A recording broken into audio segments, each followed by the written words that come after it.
At 26 years old, Mark Wahlberg has been many things: a rapper, Calvin Klein underwear poster boy, a video fitness guru, and now an actor.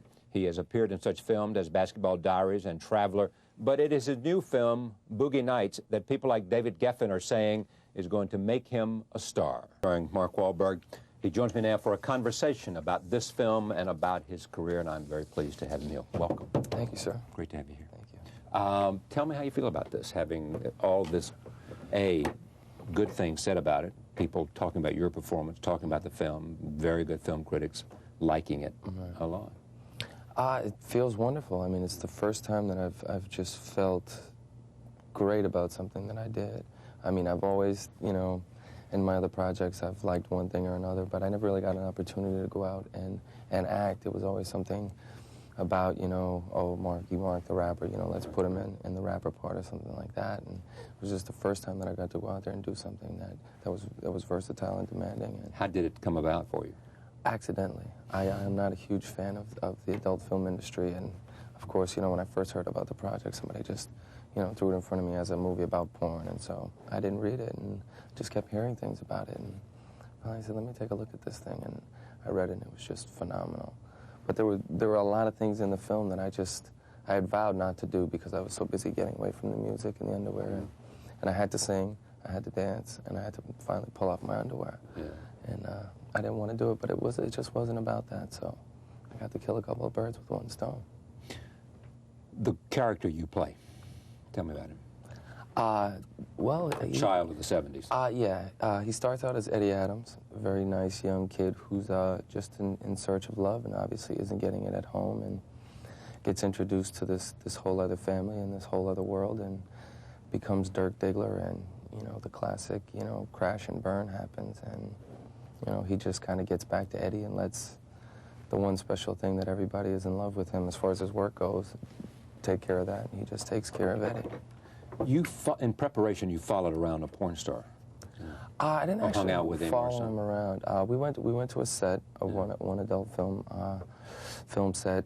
His name is Ron Jeremy, and we didn't talk about porn or the film industry or anything. We talked about rap music. He wanted to make a rap record, so that's all he was talking about. But I went and I was kind of reluctant because my character, you know, was kind of introduced to this world, so I didn't really need to research. It needed to be as fresh as possible, and everything needed to be a first-time thing. He wasn't the seasoned veteran in the film. No, like everybody else, but the director wanted me to go. But I was glad that I did because I saw these people in this world and just realized that they're just very normal people, and that's what they do, you know, in their 9-to-5 gig. And it's based on the story of, I mean, on the life of what's the guy, Holmes, loosely, no, or not? Some things are taken from the John Holmes story. There was a documentary made about John Holmes, which we duplicate in the movie. You know, obviously somebody that was a big fan of his made a documentary about him and, you know, told him he was the world and he believed it. You seem so soft-spoken here, and I haven't met you before, but it's also said about you, and I think in a complimentary way, is it, outside of Madonna, someone said that, I know of no one who has better intuition about this business. You think that's true? Well, I think it may be true only because I don't focus on it.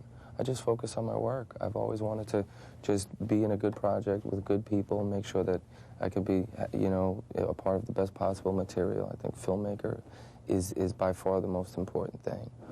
And so that's all I go about, you know. Renaissance Man was the first film, was it? Or? Yes, with Penny Marshall. The second was? Basketball Diaries. Right. And then I did Fear, and then The Traveler, and now Boogie Nights. Bill Paxton. And then... Yeah. Back growing up, tough time. Yeah, somewhat. I mean, could that kid look at you today, and could you ever imagine that it would turn out this way? You know, somebody asked me last night, they said, what if Marky Mark met Mark Wahlberg right now? Yeah, that's a good and I said, well, if I didn't get to say the first word, he'd probably punch me in the face. But, you know, if I got to talk to him, I think he would understand and maybe change his ways. Just, I grew up... Marky Mark was whom, then? Marky Mark was the trumped-up version of who I was in the street when I was younger and wild and, you know, like everybody else, just trying to be the toughest. And selling drugs. And trying to be the toughest guy in the neighborhood and, you know, trying to impress the girls by, you know, stealing a car or something. Just really foolish stuff. But that was really all that I was accustomed to.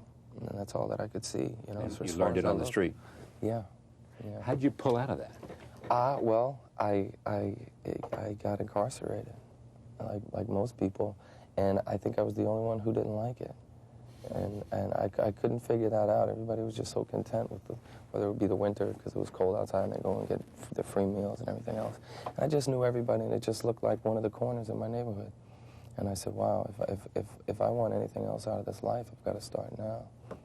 And so what'd you do? I just prayed, you know, started focusing on my family and looking at all the stuff that I put my mom through. Being the youngest of 9, she wasn't really around enough. She was always working 2 jobs, and my dad worked 2 jobs, so I was kind of, you know, just free to run the streets and roam the streets. But she never knew, and of course she would never think that her baby, her little boy, would do anything wrong. So I just looked at all of those things, and I realized that I couldn't blame it on my neighborhood anymore. I know right from wrong in the back of my mind, and I need to do what's right. And if not, just get used to the environment that I'm in. First break was what? My first break, I would consider, was actually meeting Maurice Starr, who produced New Edition, and then later on produced New Kids on the Block.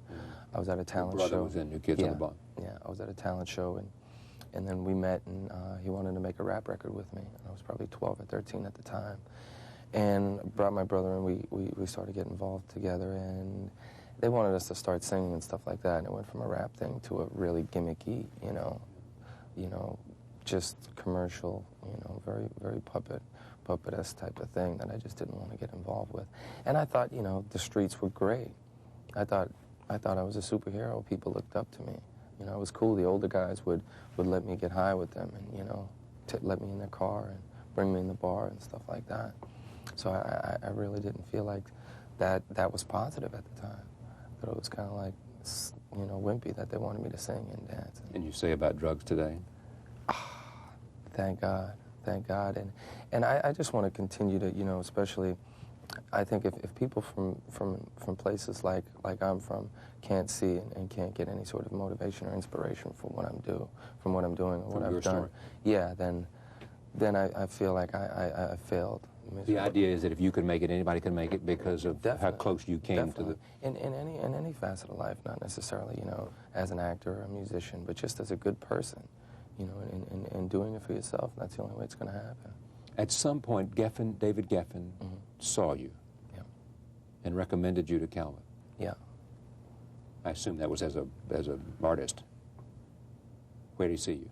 Yeah, I think it was at a concert. Yeah, and then there was there was a spread in Rolling Stone where I had my shirt off and I had the Calvin Klein underwear on. It was a full-page thing, and everybody thought it was an ad. So. Oh, they thought it was an ad. Yeah. So then David's heart was like, "Wow, this is it right here." Yeah. And he called up Calvin and said, "You ought to do this." And Calvin said. And like so many people, David is, you know, saved him. You know, did the right thing, saved me. Saved you. Yeah, that saved you. In a different way. Yeah, I think it hurt me as well as helped me. I think it took a little bit away from my music, but I don't think I was in a position to make the kind of music that I wanted to anyway, so it wasn't really as credible in most people's eyes. And it did what, though, in terms of were you fighting an image when you were there, or were you just going with it? Yes, I was. Because there were a lot of misconceptions about me, you know. When I was coming out and I was talking about the things that I was in my music and just about being from the street and, you know, stuff like that, they were like, "Oh, come on, this kid is a joke, you know, that he's not from the street. He's soft, blah, blah, blah." And then, you know, when the stories came out, because I was never trying to hide the fact that I was in trouble. I just wasn't trying to glamorize it either, you know, in any way. I wasn't like, "Oh, look at me, I was tough, I went to jail." I wasn't proud of that, but I wasn't trying to hide it either. So then when it came out, I was, you know, of course, the monster and everything else, and I just couldn't get it right. And then once I did the underwear thing, I just became a face and a body. A poster boy. Yeah, and my voice was gone. So it just left more room to speculate. But and did you at some point figure, I got to do something about this? You know, I got to sort of meet this stereotype, this image, this. Yeah, but I knew I couldn't. It's like going out and trying to change the world, you know, or make people think something differently than they already do. You just had to go do something. Yeah, I just focused on my work. I met Penny Marshall. She had actually saw me at the APLA benefit the one time I was fortunate enough to grace the runways and you know, did my little catwalk strut. I actually ran. I was a little scared. But she saw me there, and she wanted to meet me. And I just thought that was the greatest thing in the world. I didn't have any real interest in doing the movie. But her and Danny DeVito wanted to meet me. I was like, wow, sure. And I lied. I said I read the script, and she caught me in the first 2 seconds. And then she said, you know, I really think, you know, you could act if you really focus your mind, you know. And she said she didn't believe all the BS that I was talking about before, and she knew it was all a big act. And, you know, if I was going to act, I might as well just be open about it. Because she said I was doing it anyway, in one way or another. And after that, I spent 20 weeks of just staring at her and Danny and gaining all this valuable information that you couldn't really get anywhere else. And years of studying couldn't have given me that. And I just had the bug after that. I didn't want to do anything else but act. What is it about acting that turns you on? A lot of different things. I think it's really helped me in my personal life, especially with this movie. I think there's a lot of things that happened to me in my past that I never really wanted to confront. I always kind of buried them inside. And now I can deal with them through these other characters that I'm playing. Right. So in a sense, there is anger, there is rage, there is sadness. All this stuff, sadness. Definitely. There is guilt, there is shame, there is all the range of emotions that you can somehow project into a character, and that provides a release for you. Yeah, other than my parish priest, and I don't think I've ever really told him everything. I haven't really been able to say how I truly feel about everything. I've never really had anybody to talk to in a way where I felt comfortable, and I think a lot of that is my own fault, and I kind of wrap a lot of things up inside, but, you know, through acting, I've been able to really get a lot of things off my chest. And it's on Dirk Diggler, or it's on, you know, David McCall from Fear or something. Yeah. Dirk Diggler, did you prepare for it hard? I mean, other than this? Yeah, the material was phenomenal. It was really on the page. But then losing the weight and just learning how he talked, and the one thing that I was always trying to figure out was how they walked, and I couldn't figure it out because everybody in the 70s had this walk, and especially Burt. I was trying to copy Burt's walk, and I couldn't get it down. And then I went for a wardrobe fitting. I put these clothes on, the tightest clothes that I ever had on in my life, and I stood up and I went to try to walk, and I looked in the mirror and I said, "That's it. It's the clothes. The clothes just dictate the way you walk."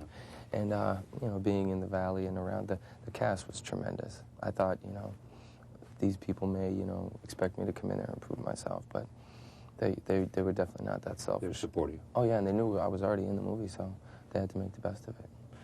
Reynolds, smart, amazing, amazing, giving, very. He was very helpful. much. He was very much like Jack, you know, a father figure off camera. Like he was in the movie. Oh yeah, advice that you know I couldn't get from anybody else. He was very aware of what was going on in my career and my life, and it was just a tremendous help to everybody. Congratulations. This has gotten a lot of attention. A lot of people are talking about it. Thank you. People that I know like it a lot, so good for you. Thank you very much. Great to have you in the program. My Come pleasure. back. Thank you, sir. Mark. I appreciate it. We'll be right back. Stay with us.